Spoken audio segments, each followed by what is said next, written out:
नमस्कार दोस्तों, स्वागत है आपका क्रेजी क्रिप्टो मिंटू में। आज बात करेंगे क्या KuCoin ने धोखा दे दिया बेबी डॉज को। नहीं साहब, ऐसा नहीं हुआ है, क्योंकि आप लोग टेलीग्राम पर यही सब लगे पड़े हो, सर ये क्या कर दिया, ये क्या हो गया, ऐसा हो गया, वैसा हो गया। चलो सब बताते हैं, आपके जो है डाउट्स को क्लियर करने की कोशिश करते हैं। बाकी देखिए ICP की बात करेंगे, यानी कि इंटरनेट कंप्यूटर, और आपका जो है सोलाना और हीलियम में क्या चल रहा है, इसमें भी एक बहुत बड़ी अपडेट चल रही है। और आपका जो है लास्ट में XEN को भी देख लेते हैं। आखिर भाई देखिए, इसके बारे में ज़्यादा तो नहीं कहना चाहता, लेकिन फिर भी आपको एक एडवाइस तो दे ही सकता हूं। और बाकी देखिए, मार्केट में बुलिशनेस आ गई है अचानक से, पर हम आपको अपडेट करते ही रहेंगे। तो टेलीग्राम भी ज्वाइन कर लीजिए, और वीडियो को अगर देखा है तो नए लोग सब्सक्राइब जरूर कीजिए, क्योंकि नए लोग जो आ रहे हैं वो सब्सक्राइब नहीं कर रहे हैं। तो प्लीज़ आपसे एक रिक्वेस्ट है जो नए लोगों से, कि जो नए लोग आ रहे हैं वो प्लीज़ सब्सक्राइब जरूर करें। तो चलो वन बाय वन सबको कवर कर लेते हैं। पहले ले लेते हैं हम KuCoin और बेबी डॉज को। देखो साहब, बेबी डॉज में मैंने आपको दोपहर में जो वीडियो दिया उसमें भी एक चीज़ मैंने कही थी, भाई देखो प्रॉफिट पे फोकस करो। ये क्रिप्टो करेंसी है, कभी भी कुछ भी हो सकता है। ये बिल्कुल भी कंफर्म नहीं होता है कि साहब ठीक है, जैसा उन्होंने सामने वालों ने बोल दिया वैसा वो कर ही देंगे। भाई देखिए, यहाँ किसी भी टोकन में या कॉइन में जो सबसे ज़्यादा हाथ होता है वो डेवलपर का, एक्सचेंज का, और आपका जो मैनिपुलेटर होते हैं, यानी कि जो प्लेयर होते हैं, यानी कि बड़े बड़ी व्हेल्स, बड़े बड़े इंस्टीट्यूट, इन तीन का हाथ बहुत ज़्यादा होता है। और जैसा ये चाहते हैं वैसा कर लेते हैं। हम लोगों से उनको कोई ज़्यादा मतलब नहीं है, हम केवल कटने के लिए होते हैं। तो भाई वही चीज़ है। देखिए, वैसे तो 18 तारीख कंफर्म था कि KuCoin की लिस्टिंग 18 तारीख को हो जाएगी, यानी कि ट्रेडिंग स्टार्ट हो जाएगी। डिपॉजिट तो आपका कल से ही स्टार्ट है। लेकिन साहब अब KuCoin वाले ये कहते हैं कि साहब हमको तो बेबी डॉज की टीम नहीं कहा कि इसको एक दिन के लिए पोस्टपोन कर दीजिए, यानी कि अब सेम टाइम रहेगा सब कुछ, लेकिन तारीख आपकी 18 की जगह 19 तारीख हो गई। तो अब जो ट्रेडिंग स्टार्ट होगी वो होगी 19 तारीख को KuCoin पर। ऐसे ही ये न्यूज निकली, साहब प्राइस नीचे आ गया और आपका 8 टाइम 034 की सीरीज तक ये पहुंच गया।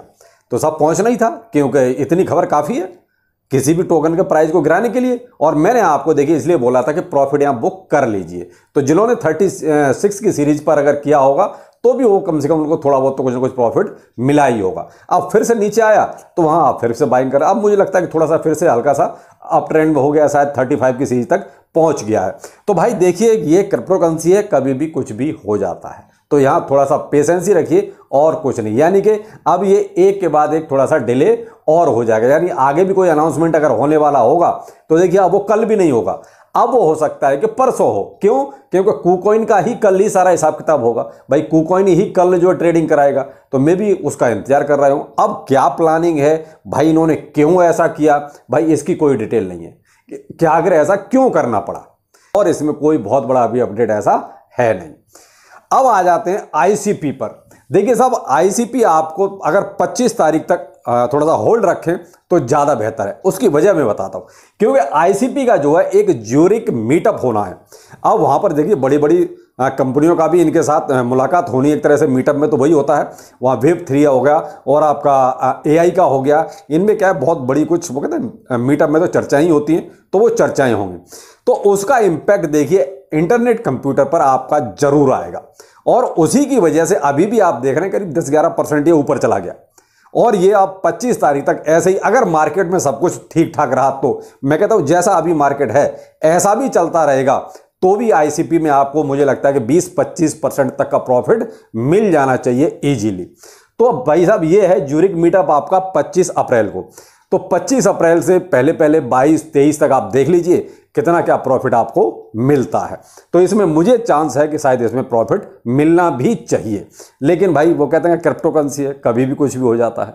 कोई अगर बहुत ज़्यादा नेगेटिव न्यूज आ गई तो मार्केट नीचे भी जा सकता है, तो सब पर ऐसी चीज़ें धरी रह जाती हैं। लेकिन फिर भी हमें तो अब पॉजिटिव रहना है और पॉजिटिव तरीके से ही सोचेंगे। तो हमारी तो यही रही कोशिश कि 25 तारीख तक इसमें अच्छा खासा स्पाइक आपको देखने को मिले।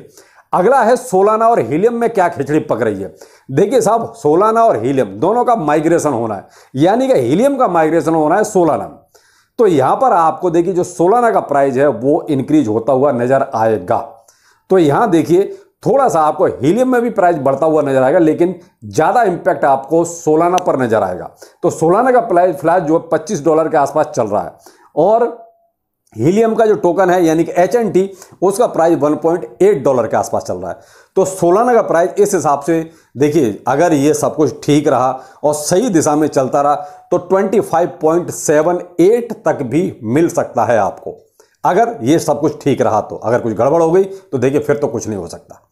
वो क्रिप्टोकरेंसी है ना, कभी भी कुछ भी हो जाता है। वो हर बार वही एक ही बात कि यहाँ प्रेडिक्शन तो की जाती हैं, लेकिन वो कितनी सक्सेस होंगी ये डिपेंड करता है डेवलपर, एक्सचेंज और मैनिपुलेटर्स पर। तो यहाँ पर बात सारी वो आ जाती है। अब इन्होंने घोषणा तो की है, कहीं ना कहीं उसका इंपैक्ट आपको मिलना भी चाहिए, लेकिन अब ये कितना मिलने देंगे ये डिपेंड करता है समय पर। तो चलिए साहब, मेरा काम था आपको बताना कि सोलाना में भी आपको एक रिटर्न मिल सकता है और इंटरनेट कंप्यूटर में भी।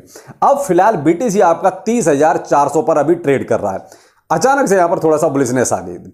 जो आपका 29,000 समथिंग में चल रहा था वो अचानक से 30,400 के रेंज में चला गया। इथेरियम भी आपका 21 हो गया, यानी $2121 में हो गया। तो कुछ भी नहीं हुआ है जिसकी वजह से अचानक से प्राइस बढ़ जाए। तो ये क्या है, कई बार मैनिपुलेट भी होता है, क्योंकि यहां पर क्या हुआ, थोड़ा सा स्टॉक मार्केट में हल्की सी तेजी नजर आई, क्योंकि ओपन हुए स्टॉक मार्केट तो हल्की सी जो तेजी नजर आई उसका इंपैक्ट आपको देखिए BTC पर नजर आया, और उसी का पूरा इंपैक्ट आपको क्रिप्टोकरेंसी पर भी नजर आया। तो वो कहते हैं कि US के स्टॉक मार्केट कहीं ना कहीं डायरेक्ट या इनडायरेक्ट वे में क्रिप्टोकरेंसी में दखलंदाजी रखते हैं। तो वही कह रहा हूं, हल्का सा भी वहां अगर वो कहते हैं ग्रीन होता है तो अपनी क्रिप्टोकरेंसी में वही ग्रीनरी दिखाई देती है। तो शायद उसी का कुछ थोड़ा सा इंपैक्ट है। बाकी ये कहो कि क्रिप्टोकरेंसी में कोई बहुत बड़ा अपडेट किसी तरह का हुआ है जिसकी वजह से अचानक से इतनी बुलिशनेस आ गई, तो भाई ऐसा कुछ नहीं हुआ है। तो कोई नहीं, इसकी वजह से कम से कम मार्केट में सब 1.5%, 2%, 3% सारे के सारे टोकन्स बढ़े तो सही। कहते हैं हम XEN को। सब बहुत ज़्यादा कमेंट थे अभी टेलीग्राम पर कि सर XEN के बात बताओ, क्या करना है, क्या नहीं करें, या क्या लें और इसको ज़्यादा, या जो ले लिया उसको होल्ड करें।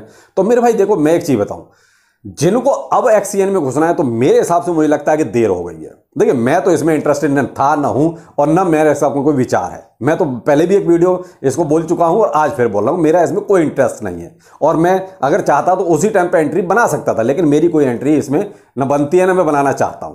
लेकिन भाई आप लोगों को जो पूछ रहे हो तो उसके बारे में थोड़ा सा बताना पड़ेगा। मेन चीज़ ये है कि जब ये आया था तो भाई देखिए बिल्कुल जीरो सप्लाई के साथ आया था, यानी कि मिंटिंग टोकन है, आप भी मिंट कर सकते हैं, बहुतों ने मिंट पहले भी किए हैं। अब जो मिंट हो रहा है भाई वो बर्न भी करना है। तो भाई क्या है कि टीम बर्न अभी ठीक कर रही है। अब ये मान लीजिए टोटल अभी जो सप्लाई है उसमें लगभग इसका 26% जो है बर्न हो चुका है। अब 26% देखिए, देखा जाए तो बहुत बड़ी संख्या हो जाती है। तो 26% जो बर्न किया है उसकी वजह से कहीं ना कहीं इसमें जो वो आप जो स्पाइक देख रहे हैं वो उसी की वजह है। और ये कहो कि टोकन में कहीं से कोई बहुत ज़्यादा ऐसी बुलिशनेस वाली चीज़ें हो तो वो नहीं हो रही हैं, और ना ही ये कहो कि अभी यूज केस इसका कोई ज़्यादा आपको कहीं नज़र आ रहा है, ऐसा भी नहीं है कि साहब कहीं ऐसा लगेगा पेमेंट इंटीग्रेशन या कहीं कोई और मेटावर्स या आपका DeFi कुछ ऐसा कुछ हो तो वो भी कहीं नज़र नहीं आ रहा है। तो लेकिन क्या है कि केवल इसमें जो अभी है ना, जो हाइप बनी हुई है और जो आपका बर्निंग हो रही है, इसका इम्पैक्ट आपको इस प्राइस पर नज़र आ रहा है। तो भाई देखो, मैं तो यहाँ आपको सिर्फ एक ही कहना चाहूँगा कि जो आपने लगाया है, मान लीजिए प्रिंसिपल आपने 1,000 लगाया है या 10,000 रुपये लगाया है, तो कम से कम उसको निकाल के आप अपनी जेब में रख लीजिए। अब रह गया आपका प्रॉफिट।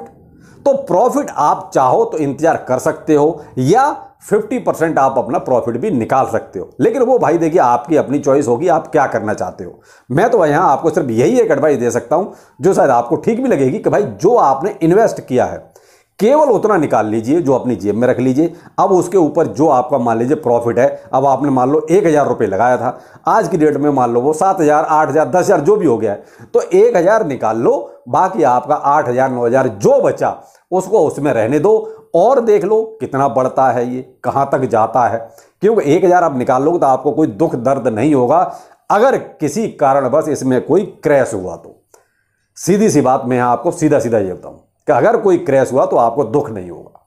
बाकी मर्जी आपकी, आपको निकालना है या नहीं निकालना है। बाकी देखिए टोकन में और कोई ऐसी खास बात नहीं है कि ये क्यों उड़ रहा है। तो उड़ने की वजह मैंने बता दी, केवल वही कि इसकी बर्निंग अभी अच्छी खासी हो रही है और टोटल सप्लाई का 26% वो भी कुछ समय में ही बर्न हो जाना काफ़ी मायने रखता है। तो बाकी प्रोजेक्ट तो देखिए आगे समझ में आएगा, इसको थोड़ा सा और चलने दीजिए, तब क्या होगा कैसा होगा बाद की बात है। लेकिन मैं तो आपको फायदे की बात बता रहा हूँ, क्या ये कर लोगे तो ज़्यादा अच्छा रहेगा। बाकी देखिए आप खुद समझदार हैं, ऐसी बात नहीं, क्रिप्टोकरेंसी में है तो इतना तो सभी समझते हैं। तो वह और मार्केट में ऐसा कुछ खास है नहीं। बाकी बीबी डॉज का रहा तो देखते हैं आगे और क्या अपडेट आते हैं निकल के, तो वो आप फिर मिलते हैं। नमस्कार।